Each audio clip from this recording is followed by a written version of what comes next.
Hello there Voltage Modular people, PoohBear here and welcome to my channel. And today I'm going to be doing a breakdown of my In-C project which I released the other day. Okay, it's not going to be exactly the one I released the other day, it more or less is the same.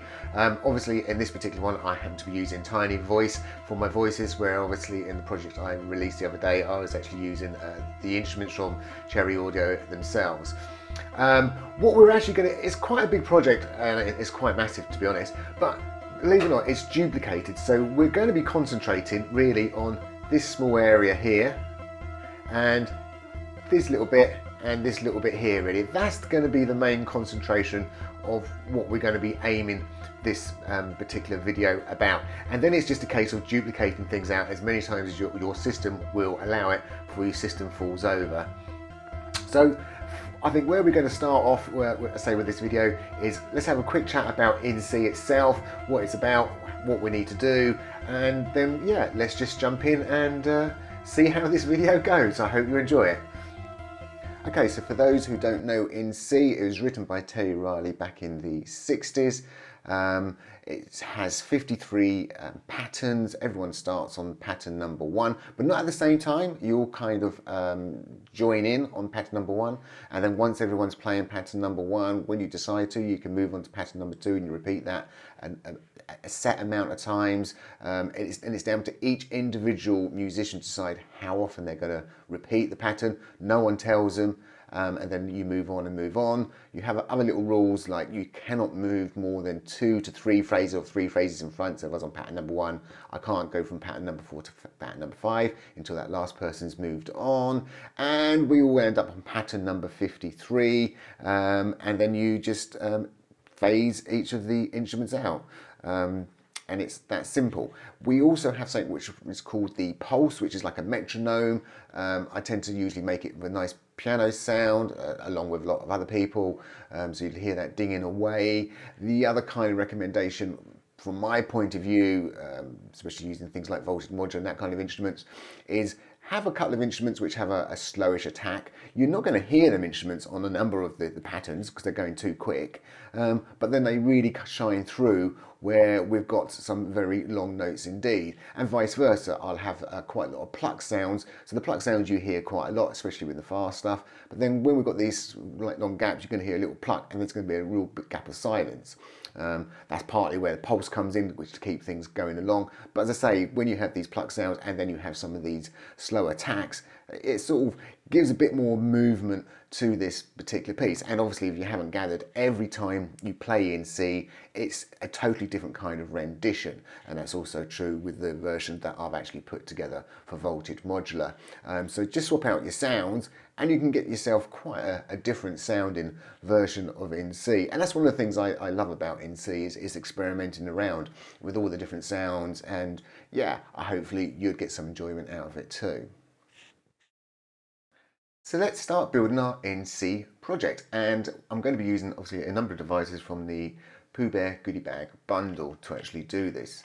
Now I think where I'm going to actually start is actually at the top, and we're going to build ourselves the main pulse. Now to do the main pulse, I'm actually going to use the storing forward. Let's take a copy of that.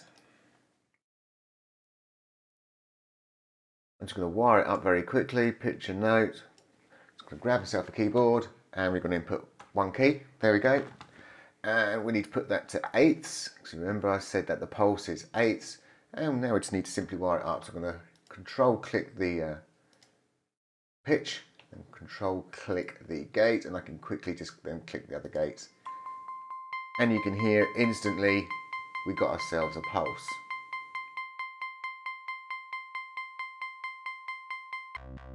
Now rather than us sort of listening to that all the time whilst we're doing this sort of presentation, let's just grab ourselves something like first contact, and we'll be able to just visually be able to see it pinging away in the background.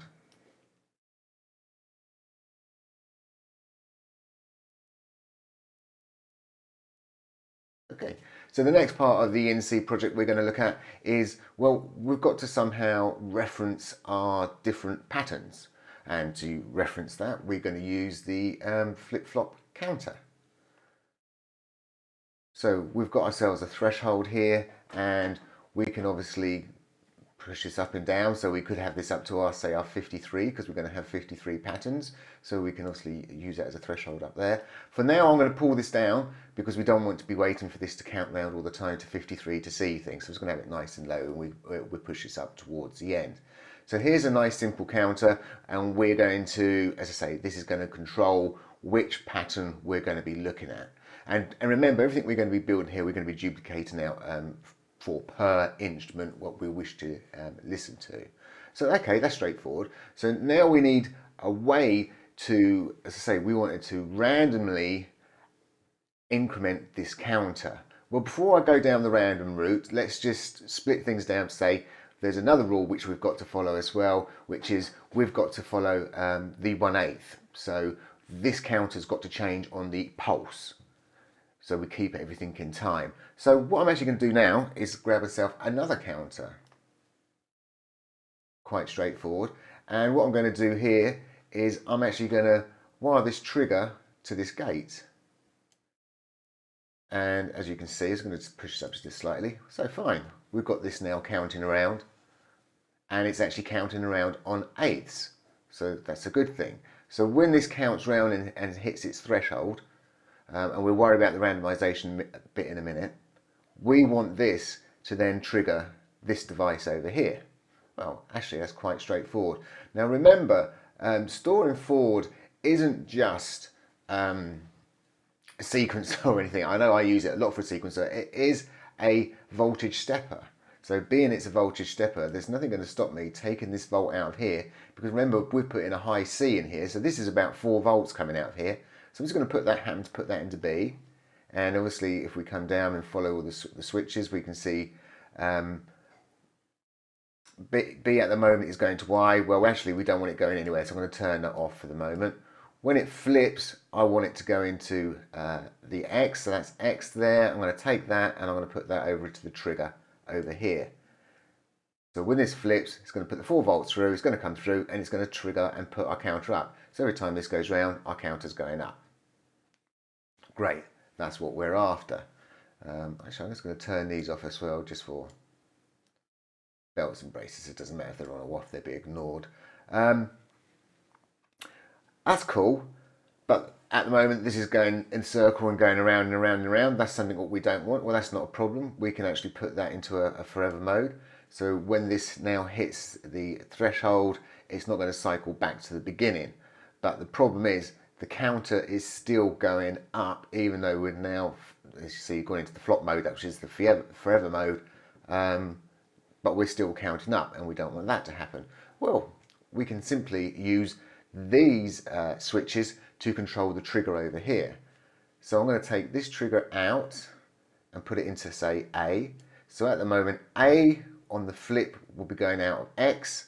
Brilliant. So I want that X and put that back into the trigger over here. And when it's in the flop, it's going out of Y. Well, again, there's nothing in the flop, so I can just turn this off. Sorry, my Zoom program's moving the screen. So we can turn that off. Now, at the moment, as you can see, nothing's working, and that's to be expected. So what I'm going to do now is just grab myself a Trig Gate, which is going to allow me to reset, because when you're in forever mode, the only way you can reset the counter is you have to actually hit a reset. It resets. So this is now counting up, as you can see. Boom, boom, boom. And then when this gets to 4, this counter is now stopped, and this is stopped on 4. So great. So we've now got this outer counter controlling this one, and this one is stopping this counter from this incrementing any higher than the threshold, which is brilliant, which is what we want. I'm actually going to do one other thing as well, but this is more, you don't have to do this, but I'm going to do this. I'm going to put this one in forever mode, and I'm actually going to take a feed from here and put it into the reset here. Now you don't have to do that, and the only reason I do that, it means when this comes to a halt, it finishes on, it reset that back to a 1 basically. It's a bit of an OCD thing that I've got going on, that I like everything coming back to 1s and reset themselves ready. So as you can see, it's now back onto 1, ready for a rerun, you could say. So that's the way I just prefer to do things. So that's great. So this is all quite straightforward now. So we've got this counter, which is counting up, which is now changing this counter, and this counter here is actually going to control which pattern we're going to be looking at. But at the moment, we haven't got the randomization side. So let's actually have a look at the randomization side of how we're going to manage this. And for that, I am going to grab myself a, I don't know if I've got the one up on the screen anywhere. No, let's see if I can go find a sample and hold device, which should be under CV processes. Where is it? There is sample and hold. Let's grab one of them. And the other device I'm going to need is a attenuator. So there we go. We'll grab one of them as well. So the issue with this particular sample and hold device is it has a range from -5 to +5. The threshold which go into the flip-flop counters is just a positive voltage only, so it goes from 0 volts upwards. So we need to reduce the range of this, and we also need to offset it. So we're going to basically turn this bipolar signal into a unipolar signal. So what I'm going to actually do is, see if we can zoom in here a bit, there we go. It's going to take this output, put it through the attenuator. We're going to bring this right down. So we really have reduced that range down. And I'm going to grab this 4 volts at the top and put this in here. And again, I'm going to grab this down. So let's grab that down to say roughly, if we go down to like 20 or just under 25%, that would be just under a volt there. So then if we take these two values and obviously we push it into the threshold, we can see what's what. But before I do that, one of the things I like to do is I like to grab, say like a min-max counter, just so I can actually purely see my ranges. And I'm going to grab another copy of the counter. So I'm going to put the output into the min-max. I'm also going to put my volt, which I made a single voltage. So hopefully that's just under a volt. Then we've got this range coming in here. I'm going to grab the maximum, just whack it into this one here. So it's telling me that should be the max roughly, and the same for this one. And the other thing I do, obviously, just take this rate and shove it up so it's the highest possible. And just make sure I just hit reset and see, make sure, yeah, it looks like that's roughly, so that's going to be our range from what we've got at the moment. So it's for testing, that's absolutely fine. If anything, I'd say it's actually a little bit too high, so I'm actually going to bring this down quite a bit more. And as I bring this down, I've got to hit the reset so I can get the minimum, so the minimum actually resets itself. And as we can see, this is quite high again for testing, so I'm just going to pull down this bit here and we can get our minimum. The maximum doesn't change because I need to hit a reset to get the new maximum, so there we go. So this for testing is absolutely perfect. So I now can get rid of my min-max counter altogether. So I'm just going to delete that out. There we go, that's gone. And I'm just going to put this into this in, and we'll put this one straight over into this in, and I'm going to grab this flip-flop counter and delete that because we won't need that anymore. And now we need to take control of this sample and hold. Well, straightforward. We know that every time this goes through a loop, we've got this little trigger coming out here, so we're going to use that, put that as an external trigger, and claps that down. So let's actually just move some of this stuff over so it's all a bit closer. We can like zoom in on the screen with it. This should now be working.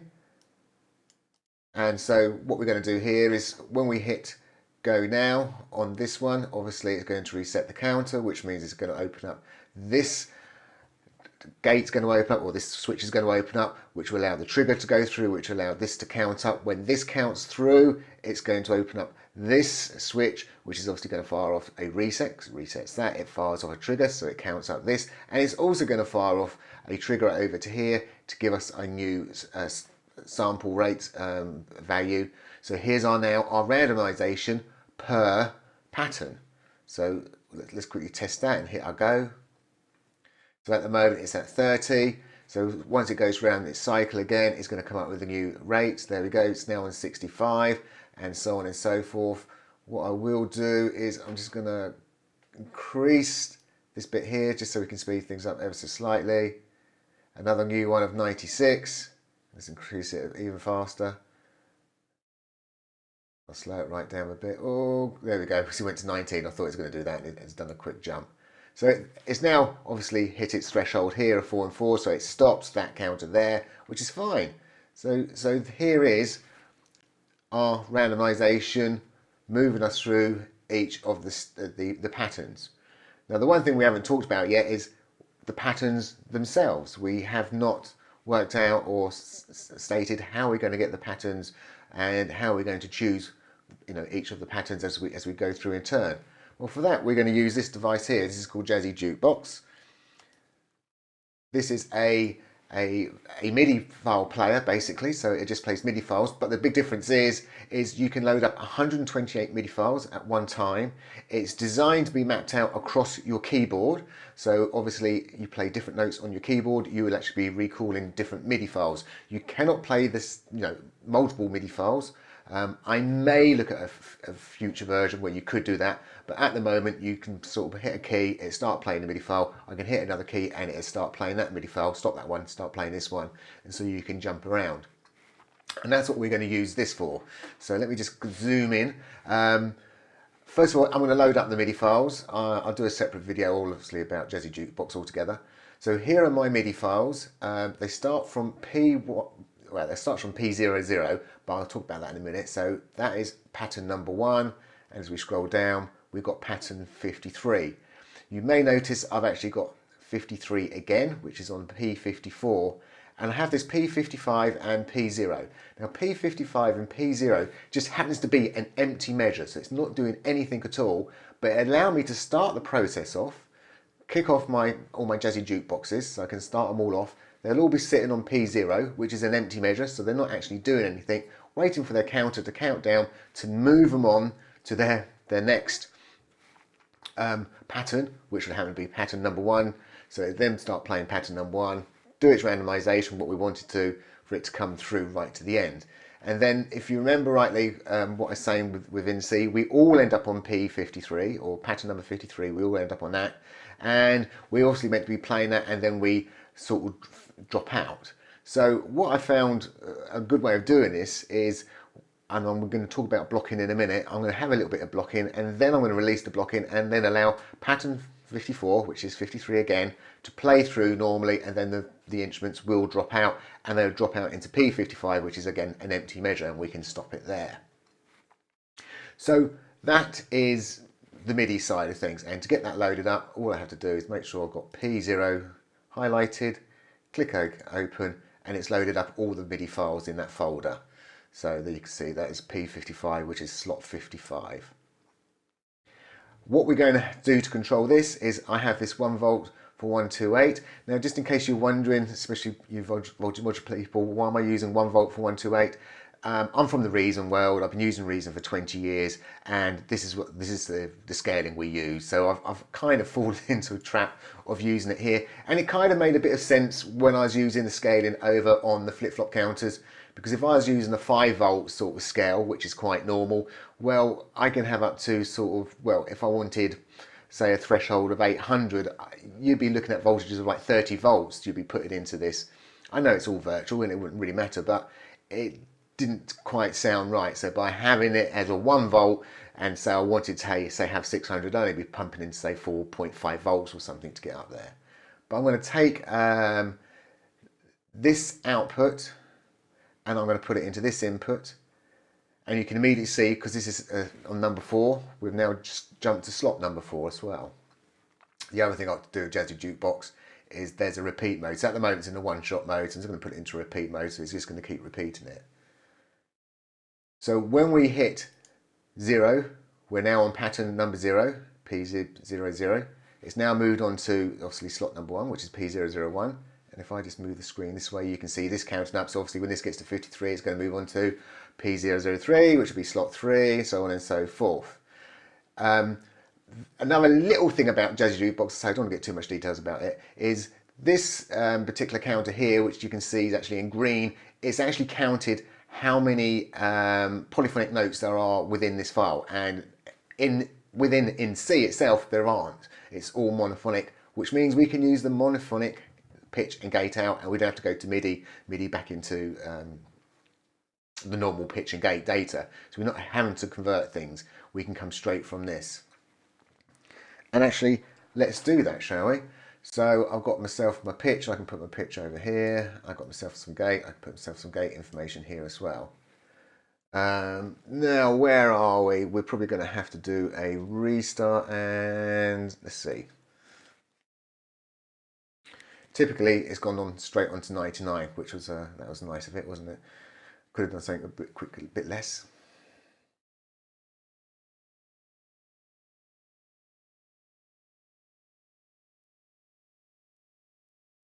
and it's gone on. So we just need to have the run on.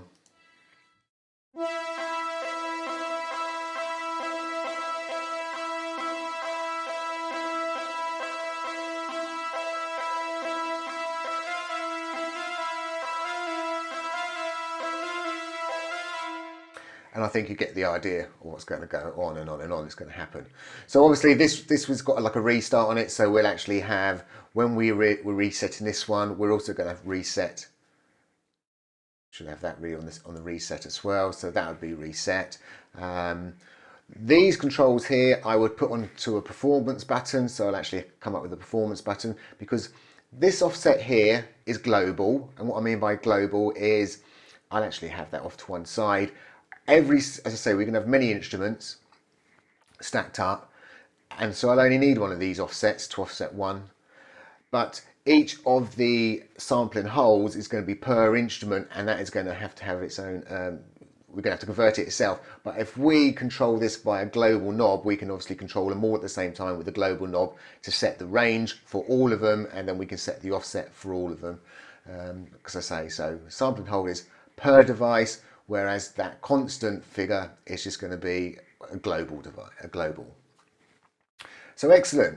So now we've got some, this is the easy stuff, I would say, and I'm actually now going to move, rather than so we don't have to hear it go on, we can obviously push this up into first contact, and we can obviously hit our run and we can see it going, and we can sort of put this threshold up to a proper threshold, which would be 55 in our case, because remember we've got the P55, which would be the blank one. And so, as I say, that is now going to play the in-C in the background. Fantastic, we don't have to hear it. But the big thing we haven't touched on yet is blocking. And blocking it's quite a simple process, what we're actually going to put together, but also at the same time, it can be confusing once you get your head around it.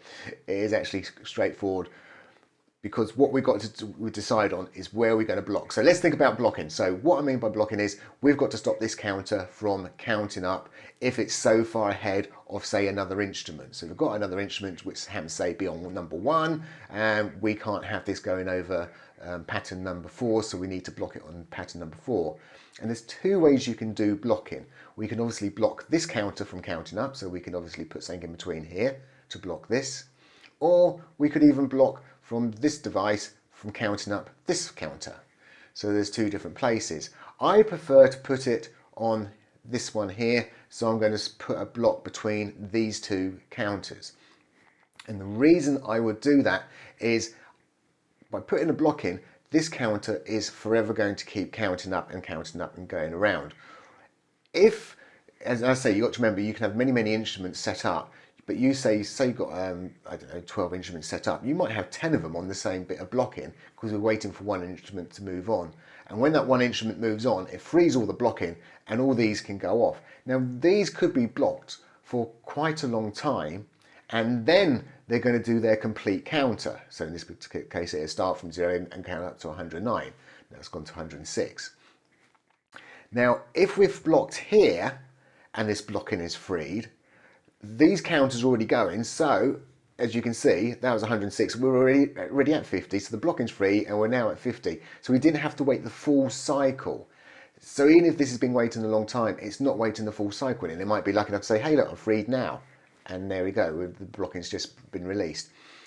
So where you put your block in, you could do it here. I prefer it for this particular process to block it at this stage here. And that's what we're going to do now. We're going to build ourselves a blocker. And so what we need to do is be able to work out what is our current position, what is the lowest position someone's actually in, and do we need to stop ourselves going forward or not. So first of all, how can you find out what is the lowest position? Well, thankfully, I've actually written a simple little utility here called low port. I also have one called high port as well, and we've also got a monitor which fits on with this as well. Basically, you've got yourself inputs, put your inputs in, and it will tell you which is the lowest CV signal. And the opposite with high port. With high port, you can put all your signals in, and it will tell you your highest possible signal. So that would mean we need to take a feed from here and put that into a low port. And it comes up with this little arrow here to say, well, at the moment, this is the lowest signal. Well, of course it's the lowest signal, it's the only one. So what I'm going to do is I'm going to take myself a flip-flop counter, just for dummy circumstances, and I'm going to take it and plug it into here. And now this one becomes the lowest because it's on 0. I'm actually also going to grab myself a trig gate. In fact, I'm going to grab myself 2 trig gates. Simple reason is I'm going to wire this one up to the reset, and I'm going to wire this one up to the trigger. Sorry, I should be zooming in a bit more, shouldn't I, so you can see exactly what's going on. So I'm going to wire this one up to the trigger. So now I can manually move this along, and I can got control of this so we can see exactly what's going on. So obviously, and this is on 17, so if I was to grab this and go up to, there we go. This happens to be the lowest one, even though they're both 17, it's saying 17 is the lowest and 17 is still the lowest because it's moved on to 18. So if I move this on to 19, there we go, that is now the lowest port. And that's what the figure we're going to get out of there. We're going to get obviously this figure, what that is producing coming out of there. Okay, so now we've got a way of finding out what is our lowest. So what we need to do now is say, okay, how can we work out what the lowest is and what I am, and what am I, how can I do a kind of switch for this? And think of it as like a bit of a seesaw. We've obviously got this voltage. We can take this voltage away from this voltage, and now we're only playing with a very small amount of voltage, which is actually moving up and down. And guess what? We've got ourselves our flip-flop switcher. And that's exactly what that's going to be able to allow us to do. So the flip-flop switcher at the moment in normal mode is obviously you've got this randomization going on where we've got this weighted process, but as soon as we put something in an override, we've now got this effectively this seesaw which we can play with because this turns into a threshold. And so we can take our inputs in and we can actually work out, are we going to be in a flip-flop mode? And depending on the flip-flop mode, we can stop this signal going through to count this one up. Sounds a little bit confusing, I understand that. I'm going to, rather than populate this one up, I'm going to just take a copy of this. And so the output from this, I'm just going to put into here. I'm going to obviously make it negative. So it's now negative. I'm now going to take that value and put it into the override. I'm going to take this value and put it into the override as well. And you can see that we switched straight away. So if I was to take that out, you can see it's gone into a flop mode, and we put this in and we've gone into a flip mode.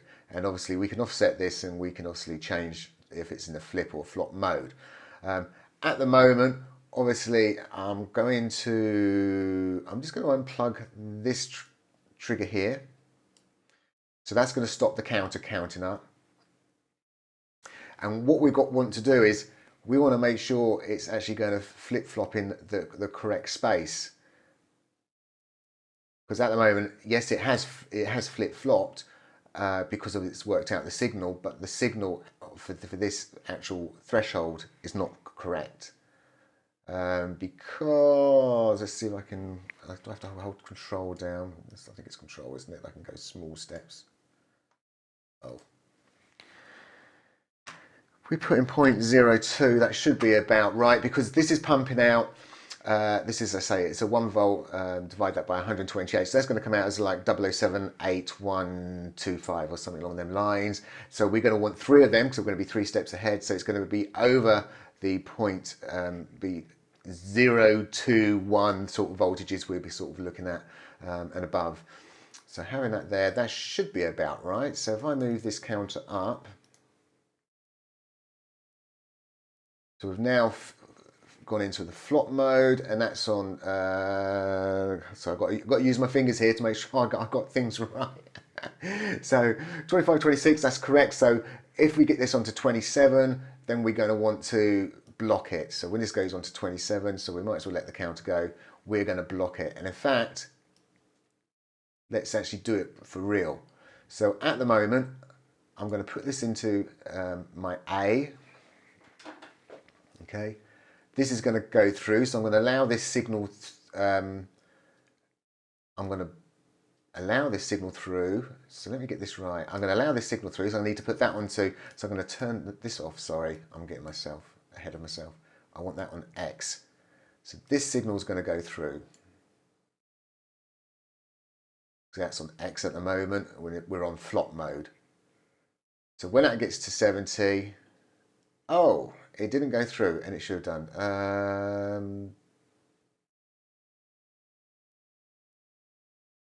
Well, that's confused me. Let's see what's going on here. That's the one. Sorry, I put it into Y and I should have been in the X. Sorry, that was just me being a bit silly there. So here we go. So it's now gone through. It's gone on to 27. We've gone on to our flip. So now we've broken this link because we've got this. This is on in the off position. So it's now blocked. It's not going to move forward, and it won't ever move forward unless we move this counter forward by 1. And let's actually just speed things up just for the fun of it. And you can see this is going to be whizzing around and around and around. It's not going to go anywhere at all. And so when I hit this counter, it's going to go to 25, and this is going to go from a flip to a flop. There we go. And once that counter's hit 75, it's gone back into its blocking mode. So we've now got ourselves some blocking. So the blocking's working. Hooray. Sorry about that little mishap there with that wire. Simply done. Too much going on. So we're coming up to our final leg now, where all we've got to do, or what's left to do, is the blocking for the pattern 1 and for the pattern 53. I call it blocking because we're actually going to use the blocking mechanism to get everything to stop on pattern number 1 before it can move on, and obviously we can get everything to stop on pattern number 53 before we move on. And of course, the simpler way of doing that, it would be, well, we've got our blocking mechanism which we've already designed. So if I could have a P-2, that should cause blocking on P1. And if I had some blocking on, or I had a voltage which is equivalent to a P50, a pattern 50, that will give me blocking on pattern 53. And that's really what we're going to build now. And we'll be able to build them, and I would usually use, let's say, the CV signal again and use an attenuator and do the signal that way, but I'm actually going to use a DC source purely because it's easy to show on the screen, and it just makes it a little bit clearer. So I'm just going to pull myself up a DC source now. So we're going to use a DC source. Let's bung that up here. And in fact, I'm going to make a copy of that because we're going to do this twice, because we're going to have pattern the 1 and the 50. And then I'm going to grab this flip-flop switcher. I'm just going to take it up to the top, and let's see if we can zoom in a bit here. Yeah, so what's going to happen is I'm going to need I'm just going to turn this up full for the moment. So I need a full voltage, which is going to go into here. So that's going to go to off. No, that's going to go to X, and this is going to go to off. That's going to be off, and that's going to be to X. That's cool. That looks good. And I'm just going to make a copy of this. In fact, I'm going to make a copy of it this side, and so I need the same 5 volts to go into this. Right, I'll talk about the 5 volts in a minute and what I'm doing in just a split second. And the other thing I'm just going to do is I'm going to grab over this low port here, and I'm going to make a copy of that. And can I just move this stuff just a little bit to one side? Great. So what we're effectively going to do is, you can think of every single instrument we're going to have plugged into here. So this one needs to be plugged back into this one here. We're going to make, this is what I refer to as our real low.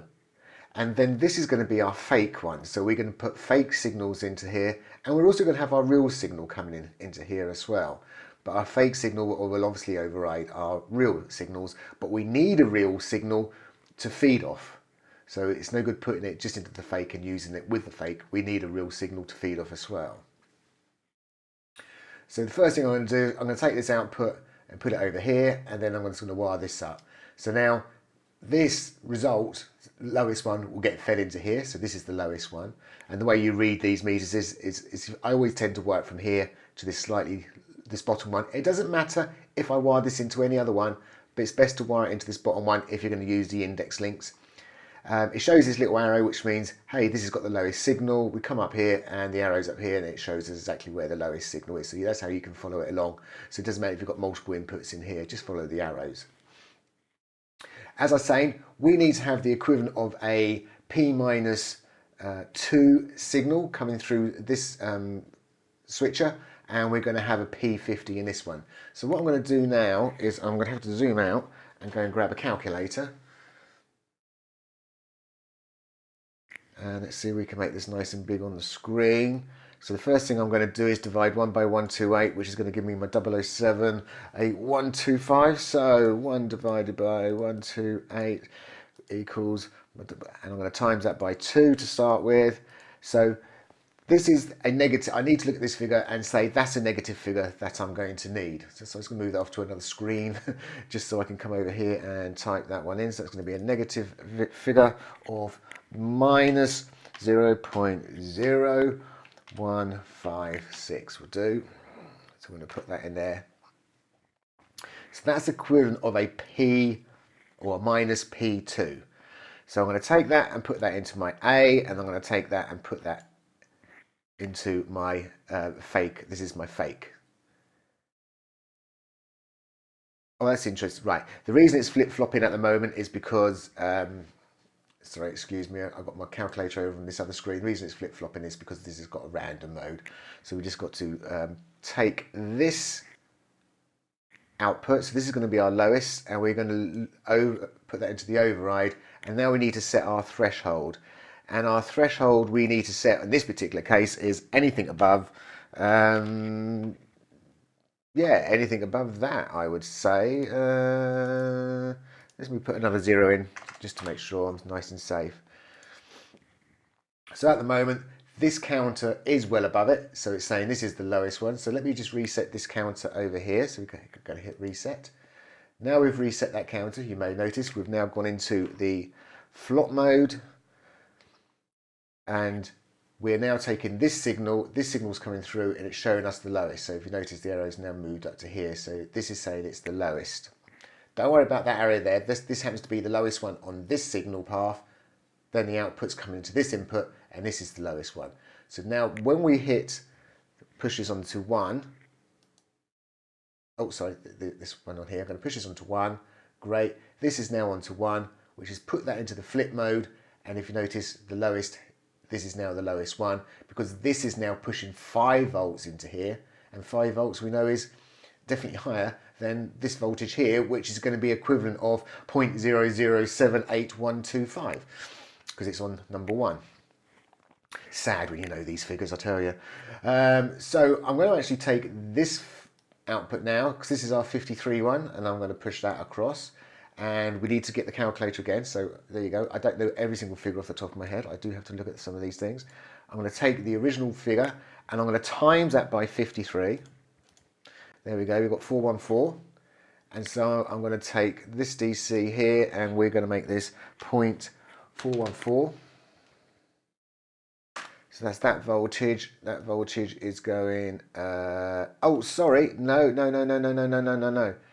That's my threshold. That's going to be my threshold. 0.414 is my threshold from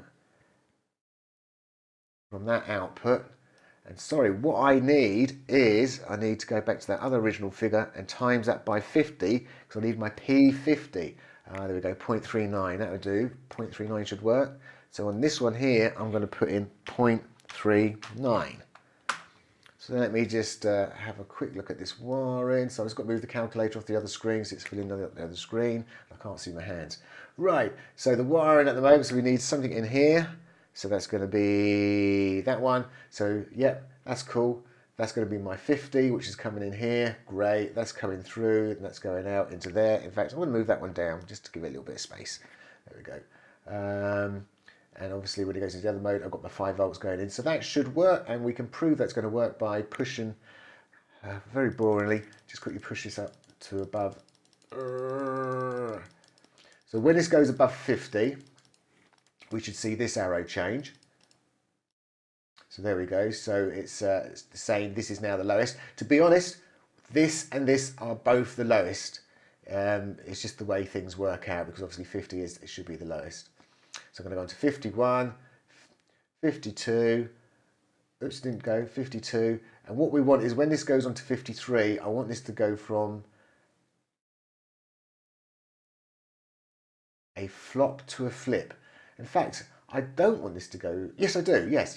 So what you've got to remember is there's going to be loads of instruments in here which are already going to be on 53. So this is the lowest one. So the lowest signal, which will be 53 now, yeah, we want that to switch. See, I'm confusing myself. This does get a bit confusing, but it is quite straightforward when you think about it. It's flipped over, so now that's the full 5 volts, and it will free the blocking. So we can actually prove this blocking all works now with this device down here by plugging this device back in. However, I'm also going to just unplug this, and that's the counter for this trigger. So I don't want this being triggered at the same time as this being triggered, because it just all gets a bit confusing. So I'm just going to quickly just switch this up to, let me put this to 31 or 32. 31, let's put it to 32, and then I'm going to take this trigger and I'm going to wire it into this trigger, so I'm going to move this trigger up here on this one here as well. So move them both up at the same time. So in a minute, we're going to see our fake blocking should suddenly jump in. So that's 50. So no, it's not going to. 49, 50. So our fake blockings come in. And when we push this up to 53, blocking's happened. So we've got blocking going on here. This is circuit still open. So I'm now going to just disconnect this device and leave it on 53. So obviously when this goes on to 53, that blocking should clear. This should go from its flop to its flip, 5 volt signal, and it's, there we go, and it's gone, and it's gone. So that means this will be able to finish off by going on to 54, then 55, and then actually stopping. And yeah, so this is effectively it. We've actually managed to make it there. We've completed it. So hopefully, as I say, this bit isn't too confusing. I'll probably make it more confusing for myself than I probably needed to. I've got a feeling when you actually look at the presets which are probably going out there to do with the actual Big NC project I sent out, I've got a feeling I've done some sneaky things by doubling up on maybe the overrides. I think my brain was working with negative and positive and trying to take one value from another to do the seesaw, whereas really you don't have to. You can obviously, we can just drive it from over here. So as I say, this is going to be real, and you have many of these. So don't worry if, you know, I could have several of these like this, and you will see when you start ramping up the instruments. And if I was to put this port, say, over here, and as long as you link them up, say you link them up like this, it's all going to work. It's all going to work perfectly. It will, you know, this is our fake, and this output here is our real output. So really what I want to do is move these ones to the end to say, well, that's our real output. Our real low output would be here, and these are our fake ones which are coming out here. So you can just string these together like this, and then we can have a separate one. That's what I'm basically trying to say there. That's the great thing about the low port. And it's the same true with the high port, so you can obviously work out your high signals as well. And I say there is a monitor. Watch that video. You can link them all together, and it'll actually tell you exactly which port's got the lowest one on. Right, that really is the end of this little bit, and hopefully what we're going to do now is just have a quick look at another final bit of the project.